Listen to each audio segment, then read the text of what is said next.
नमस्कार मित्रों, जैसा कि आज दिनांक 23/1/2024 को दीनदयाल उपाध्याय गोरखपुर विश्वविद्यालय गोरखपुर के बीए थर्ड सेमेस्टर एग्जामिनेशन 2023-24 के अंतर्गत जियोग्राफी यानी कि भूगोल विषय का फर्स्ट पेपर GEO 201 हुआ है। पेपर आईडी आप देख लें, 12:30 था। आइए इसके आंसर की को देखें। यदि आप चैनल पर नए हैं तो चैनल को लाइक, शेयर और सब्सक्राइब करना न भूलें। तो आइए देखते हैं। पहला प्रश्न जो पूछा गया था, थोड़ा PDF जो है धुंधली है, आप लोग वॉइस से और प्रश्न संख्या से क्लियर करिएगा। पहला प्रश्न पूछा गया था, जैव भू रासायनिक चक्र में कौन से तत्व आमतौर पर शामिल होते हैं? तो इस प्रश्न का सही आंसर होगा option D, carbon, nitrogen, phosphorus और सल्फर। प्रश्न संख्या दूसरा पूछा गया था, वनों की कटाई का एक प्रमुख कारण क्या है? तो इस प्रश्न का जो सही आंसर होगा वह होगा ऑप्शन सी, नगरीकरण और बुनियादी ढांचों का विकास। प्रश्न संख्या तीसरा पूछा गया था, वनों की कटाई जलवायु परिवर्तन में कैसे योगदान करती है? तो इस प्रश्न का सही आंसर होगा ऑप्शन सी, इससे ग्रीन हाउस गैसों का उत्सर्जन बढ़ जाता है। आइए अगले प्रश्न को देखें। चौथा नंबर प्रश्न पूछा गया था, मिट्टी के कटाव का प्राथमिक कारण क्या है? तो इस प्रश्न का जो सही आंसर है वह होगा ऑप्शन बी, वनों की कटाई। आइए अगले प्रश्न को देखते हैं। प्रश्न संख्या आपका जो है वह है पाँचवा। आइए पाँचवें प्रश्न को देखें। पाँचवा प्रश्न पूछा गया था, वनस्पतियाँ मृदा अपरदन को रोकने में कैसे मदद करती है? तो इस प्रश्न का जो सही आंसर होगा वह होगा ऑप्शन सी, जड़ों के साथ मिट्टी को स्थिर करके तथा सतही अपवाह को कम करके। आइए अगले प्रश्न को देखें। छठा नंबर प्रश्न आपसे पूछा गया था। छठा नंबर देखते हैं।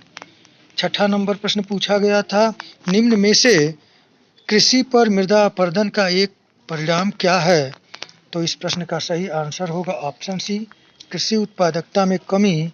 और सातवां प्रश्न आपसे पूछा गया था, निम्न में से कौन सी एक रणनीति मिट्टी के कटाव को रोकने के लिए है? यहाँ पे सही ऑप्शन जो होगा सातवें प्रश्न का वह होगा ऑप्शन बी, कृषि वानिकी प्रथाओं को लागू करना। प्रश्न संख्या आठवां पूछा गया था, वनों की कटाई वन्य जीवों के आवासों को कैसे प्रभावित करती है? तो इस प्रश्न का सही आंसर है ऑप्शन सी, यह प्राकृतिक आवासों को कम और खंडित करता है। आइए अगले प्रश्न को देखें। प्रश्न संख्या 9 पूछा गया था, हवा या पानी द्वारा ऊपरी मिट्टी को हटाने की प्रक्रिया को क्या कहते हैं? तो इस प्रश्न का सही आंसर है ऑप्शन बी, अपरदन। प्रश्न संख्या 10 पूछा गया था आपसे, निम्न में से कौन सा एक प्राथमिक वायु प्रदूषक है? तो इस प्रश्न का जो सही आंसर होगा वह होगा ऑप्शन बी, कार्बन डाइऑक्साइड। प्रश्न संख्या 11 पूछा गया था, ठोस ईंधन के उपयोग से खाना पकाने वाले घरों के अंदर वायु प्रदूषण का मुख्य स्रोत क्या है? तो इस प्रश्न का सही आंसर है ऑप्शन डी, लकड़ी जलाना या बायोमास। प्रश्न संख्या 12 पूछा गया था, अम्लीय वर्षा के वृद्धि में कौन सा प्रदूषक शामिल है? तो इस प्रश्न का सही आंसर है ऑप्शन बी, नाइट्रोजन ऑक्साइड। प्रश्न संख्या 13 पूछा गया था आप लोगों से, कौन सा संगठन संयुक्त राज्य अमेरिका में वायु गुणवत्ता मानक और नियम निर्धारित करता है? तो इस प्रश्न का सही आंसर होगा ऑप्शन बी, EPA, पर्यावरण संरक्षण एजेंसी। आइए अगले प्रश्न को देखें। 14 नंबर प्रश्न पूछा गया था, बाढ़ अक्सर कहाँ आती हैं? ऑप्शन सी, तटीय क्षेत्रों में। प्रश्न संख्या 15 पूछा गया था, गर्म और ठंडी वायु राशियों के मिलने से किस प्रकार के चक्रवात अक्सर तूफान के कारण बनते हैं? तो इस प्रश्न का जो सही आंसर होगा आपका वह होगा 15 नंबर का। यहाँ पे इसका प्रश्न का थोड़ा डाउट में आंसर है, इसका क्लियर आंसर मिला नहीं, लेकिन यहाँ पर हम अति उष्णकटिबंधी चक्रवात पर जाएंगे। आइए अगले प्रश्न को देखें। उसका आंसर 15 का जैसे मिलेगा आप लोग कमेंट के माध्यम से दीजिएगा, हमें मिलेगा तो हम कमेंट के माध्यम से आपको सूचित कर देंगे। आइए अगले प्रश्न को देखें। 16 नंबर प्रश्न है, कौन सा कारक मुख्य रूप से उष्णकटिबंधी चक्रवातों की तीव्रता को निर्धारित करता है? तो इस प्रश्न का सही आंसर है ऑप्शन बी, वायुमंडलीय दबाव। प्रश्न संख्या 17 पूछा गया था, निम्न में से कौन सी भूकंपीय तरंगें सबसे पहले सिस्मोग्राफ पर दर्ज होती है? तो इस प्रश्न का सही आंसर है ऑप्शन ए, पी तरंगें। आइए अगले प्रश्न को देखें। प्रश्न संख्या 18 पूछा गया था, भूकंप की तीव्रता का पैमाना क्या कहलाता है? तो इस प्रश्न का सही आंसर है ऑप्शन बी, रिक्टर स्केल। प्रश्न संख्या 19 पूछा गया था, जलवायु परिवर्तन क्या है? तो इस प्रश्न का सही आंसर होगा आपका ऑप्शन बी। प्रश्न संख्या 20 पूछा गया था, नदीय बाढ़ की प्राथमिक विशेषता क्या होती है? तो इस प्रश्न का सही आंसर होगा ऑप्शन सी, नदी एवं जलधाराओं में उफान।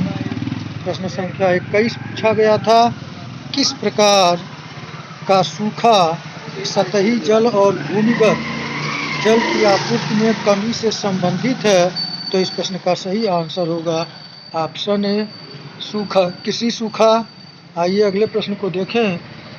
प्रश्न संख्या 22 पूछा गया था, सामाजिक आर्थिक सूखा समुदायों को कैसे प्रभावित करता है?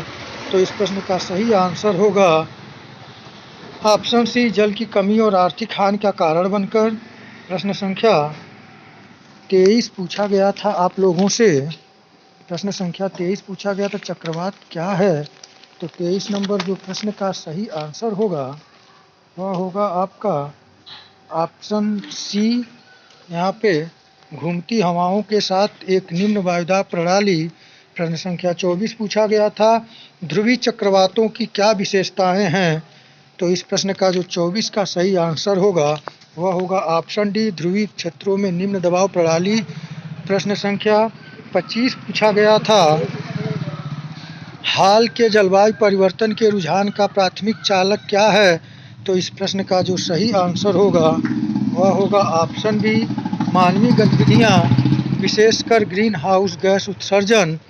आइए अगले प्रश्न को देखें। प्रश्न संख्या 26 आपसे पूछा गया था, कौन सी ग्रीन हाउस गैस बढ़े हुए ग्रीन हाउस के लिए मुख्य रूप से उत्तरदायी है? तो इस प्रश्न का जो सही आंसर है वह होगा ऑप्शन डी, कार्बन डाइऑक्साइड। प्रश्न संख्या 27 पूछा गया था, किस अंतर्राष्ट्रीय समझौते का उद्देश्य वैश्विक सहयोग के माध्यम से जलवायु परिवर्तन को संबोधित करता है? तो 27 नंबर प्रश्न का जो सही आंसर होगा वह होगा आपका ऑप्शन बी, क्योटो प्रोटोकॉल। प्रश्न संख्या 28 पूछा गया था, पारिस्थितिकी तंत्र शब्द का तात्पर्य क्या है? तो इसका सही आंसर होगा ऑप्शन बी, जीवों और उनके भौतिक वातावरण के बीच परस्पर क्रिया करने वाला एक समुदाय। आइए अगले प्रश्न को देखें। प्रश्न संख्या 29 पूछा गया था, कौन सी ग्रीन हाउस गैस मुख्य रूप से कृषि गतिविधियों से जुड़ी हुई है? तो इस प्रश्न का सही आंसर होगा ऑप्शन बी, मीथेन। आइए अगले प्रश्न को देखें। प्रश्न संख्या आप लोगों से जो 30 नंबर प्रश्न पूछा गया था, आइए देखते हैं। उत्तरी अटलांटिक और उत्तर पूर्वी प्रशांत क्षेत्र में उष्णकटिबंधीय चक्रवातों को किस नाम से जाना जाता है? तो इस प्रश्न का सही आंसर है ऑप्शन सी, हरिकेन। आइए अगले प्रश्न को देखें। प्रश्न संख्या 31 पूछा गया था, निम्न में से कौन सा जल प्रदूषण का एक गैर बिंदु स्रोत है? तो इस प्रश्न का जो सही आंसर होगा आपका वह होगा ऑप्शन डी, कृषि क्षेत्रों से अपवाह।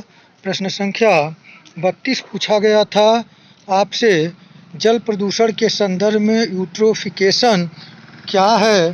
तो इस प्रश्न का सही आंसर होगा ऑप्शन बी, पोषक तत्व संवर्धन के कारण शैवालों की अत्यधिक वृद्धि।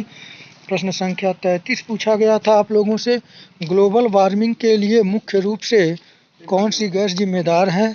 तो इस प्रश्न का सही आंसर होगा आपका ऑप्शन बी, कार्बन डाइऑक्साइड और मीथेन। प्रश्न संख्या 34 आप लोगों से पूछा गया था, समुद्र तल पर ग्लोबल वार्मिंग का क्या परिणाम है? तो इस प्रश्न का सही आंसर जो होगा वह होगा ऑप्शन सी, समुद्र स्तर में वृद्धि। आइए अगले प्रश्न को देखें। प्रश्न संख्या 35 पूछा गया था, ग्लोबल वार्मिंग शमन में ऊर्जा दक्षता का क्या महत्व है? तो इस प्रश्न का सही आंसर होगा option B, greenhouse gas उत्सर्जन को कम करने के लिए ऊर्जा की खपत को कम करना। आइए अगले प्रश्न को देखें। प्रश्न संख्या 36 पूछा गया था, ओजोन क्षय के लिए निम्न में से कौन सा पदार्थ उत्तरदायी है? तो इस प्रश्न का सही आंसर है ऑप्शन ए, CFCs यानी क्लोरोफ्लोरोकार्बन्स और हाइड्रोक्लोरोफ्लोरोकार्बन्स। आइए अगले प्रश्न को देखें। प्रश्न संख्या 37 पूछा गया था, किस अंतर्राष्ट्रीय समझौते का उद्देश्य ओजोन रिक्तीकरण से संबंधित है? तो इस प्रश्न का जो सही आंसर होगा वह होगा ऑप्शन डी, मॉन्ट्रियल प्रोटोकॉल। प्रश्न संख्या 38 पूछा गया था, मॉन्ट्रियल प्रोटोकॉल का प्राथमिक उद्देश्य क्या है? तो इस प्रश्न का जो सही आंसर होगा वह होगा ऑप्शन सी, ओजोन को नष्ट करने वाले पदार्थों को चरणबद्ध तरीके से समाप्त करके ओजोन परत की रक्षा करना। प्रश्न संख्या 39 पूछा गया था, निम्न में से कौन सा एक पारिस्थितिकी तंत्र के जैविक घटक का उदाहरण है? तो इस प्रश्न का सही आंसर है ऑप्शन सी, पौधे। आइए अगले प्रश्न को देखें। 40 नंबर प्रश्न पूछा गया था आपसे, निम्न में से कौन सा जीव खाद्य श्रृंखला के शीर्ष पर पाया जाता है? तो इस प्रश्न का सही आंसर होगा ऑप्शन डी, शीर्ष परभक्षी।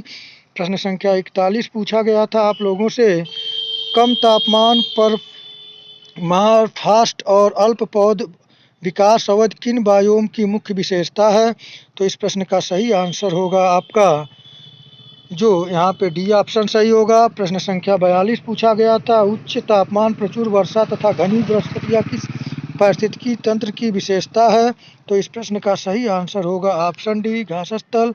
प्रश्न संख्या 43 पूछा गया था, किसी पारिस्थितिकी तंत्र में प्राथमिक उपभोक्ता क्या कहलाता है? तो इस प्रश्न का सही आंसर है ऑप्शन बी, एक ऐसा जीव जो प्रकाश संश्लेषण के माध्यम से अपना भोजन स्वयं बनाता हो। प्रश्न संख्या 44 पूछा गया था, किसी ऊर्जा पिरामिड में सबसे अधिक मात्रा में ऊर्जा कहाँ पाई जाती है? तो इस प्रश्न का सही आंसर होगा ऑप्शन सी, निम्न स्तर पर। आइए अगले प्रश्न को देखें। 45 नंबर प्रश्न पूछा गया था, अधिकांश पारिस्थितिकी तंत्रों के लिए ऊर्जा का प्राथमिक स्रोत क्या है? तो इस प्रश्न का सही आंसर ऑप्शन बी, सूर्य का प्रकाश। प्रश्न संख्या 46 पूछा गया था, किसी एक खाद्य जल में तीर क्या प्रदर्शित करता है? तो इस प्रश्न का सही आंसर होगा ऑप्शन बी, ऊर्जा के प्रवाह को।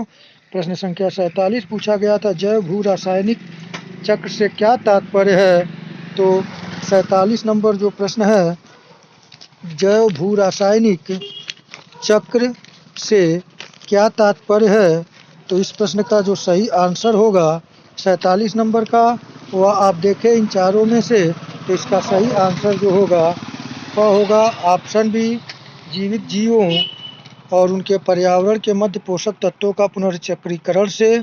आइए अगले प्रश्न से देखें। 48 नंबर प्रश्न पूछा गया था आपसे। 48 नंबर प्रश्न जो था वह आपसे पूछा गया था, पर्यावरण किसे कहते हैं? तो इस प्रश्न का सही आंसर है ऑप्शन बी, वह परिवेश जिसमें जीव रहते हों और आपस में परस्पर क्रिया करते हों। आइए अगले प्रश्न को देखें। 49 नंबर प्रश्न आपसे पूछा गया था, निम्न में से कौन एक प्राकृतिक पर्यावरण का घटक है? तो इस प्रश्न का सही आंसर होगा ऑप्शन बी, जंगल। प्रश्न संख्या 50 और अंतिम प्रश्न आपसे पूछा गया था, जैव विविधता से आप क्या समझते हैं? तो इस प्रश्न का सही आंसर है ऑप्शन बी, किसी विशेष आवास या पारिस्थितिकी तंत्र में जीवन की विविधता यानी कि बी ऑप्शन सही है 50 का, कि जैव विविधता से आप क्या समझते हैं? तो किसी विशेष आवास या परिस्थिति तंत्र में जीवन की विविधता। तो मित्रों, इस प्रकार से जीओ 201 बीए थर्ड सेमेस्टर एग्जामिनेशन 2023-24 के अंतर्गत ये भूगोल का फर्स्ट पेपर था थर्ड सेमेस्टर का। मैं इसका 100% सही आंसर की बताने का प्रयास किया हूँ। और एक जो प्रश्न का आंसर डाउट में है उसे आप लोग कमेंट के माध्यम से हमें सूचित करेंगे, और हमें अगर पहले मिल जाएगा तो मैं उसे कमेंट के माध्यम से सूचित करूंगा। और अगर एक दो क्वेश्चन के आंसर में त्रुटियां हों तो आप लोग उसका आंसर हमें बताने का कष्ट करिएगा, और मैं भी प्रयास करूंगा कि जल्द से जल्द आंसर में कोई अगर त्रुटि हो तो उसको कमेंट के माध्यम से आपको सही करा दूंगा। तो मित्रों, आप लोग चैनल को अपना स्नेह और प्रेम, चैनल को लाइक शेयर सब्सक्राइब के माध्यम से देते रहें। आप लोगों का पेपर अच्छा हुआ हो। आगे अन्य पेपर जो बचे हैं आप लोग उसकी तैयारी करिए। आप अपने उद्देश्यों में सफलता प्राप्त करते हुए लक्ष्य को प्राप्त करें। इसी शुभकामनाओं के साथ नमस्कार।